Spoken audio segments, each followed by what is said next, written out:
കേരളത്തിൽ ഇപ്പോൾ നമ്മളിപ്പോൾ പറയുമല്ലോ, ബാക്കിയുള്ള സ്ഥലങ്ങളിലൊക്കെ നമ്മൾ ചെന്ന് പറയുമ്പോൾ ഒരു സ്ഥലം കാണാൻ പോകണം എന്ന് സജസ്റ്റ് ചെയ്യണേ, ലോകത്തെ പല സ്ഥലങ്ങളും നമ്മുടെ അടുത്ത് കാണാൻ പോകണമെന്ന് സജസ്റ്റ് ചെയ്യണല്ലോ, ഒരു സ്ഥലം കാണാൻ പോകണമെന്ന് സജസ്റ്റ് ചെയ്യണമെങ്കിൽ ഏതായിരിക്കും ആ സ്ഥലം?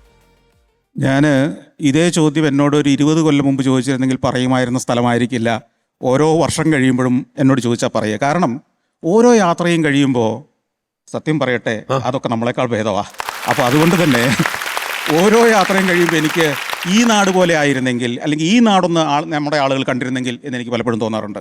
പക്ഷേ ഞാൻ പലപ്പോഴും പറയും, നമ്മുടെ കേരളത്തിൻ്റെതായ ചില ചിന്താ രീതികൾ അല്ലെങ്കിൽ ചില ഐഡിയോളജികളൊക്കെ ഒരു കാലത്തുണ്ടായിരിക്കുകയും എന്നാൽ ഇന്ന് ലോകത്തെ പിടിച്ചു നിർത്താൻ കരുത്താർജിക്കുകയും ചെയ്ത ഒരു രാജ്യമുണ്ട്, ചൈന.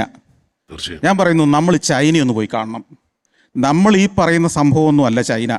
ചൈനയുടെ ഉള്ളിലേക്ക്, ചൈനയുടെ നഗരങ്ങളിലേക്ക്, ഗ്രാമങ്ങളിലേക്കൊക്കെ ചെല്ലുമ്പോൾ നൂതനമായ ആശയങ്ങളും വ്യക്തമായ വിഷനും അതിഗംഭീരമായ സ്വപ്നങ്ങളുമായിട്ട് കുതിക്കുന്നൊരു രാജ്യമാണ്.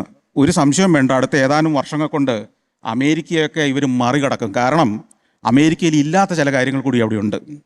അപ്പോൾ അതുകൊണ്ട് ചൈനയൊന്ന് കണ്ടിരിക്കേണ്ടത് നല്ലതാണ് നമ്മുടെ മലയാളി പ്രേക്ഷകർ എന്നാണ് എൻ്റെ അഭിപ്രായം. കേരളത്തിനകത്തല്ലെങ്കിലും ചൈനയിൽ പോയി കണ്ടു കഴിഞ്ഞാൽ നല്ലതായിരിക്കും.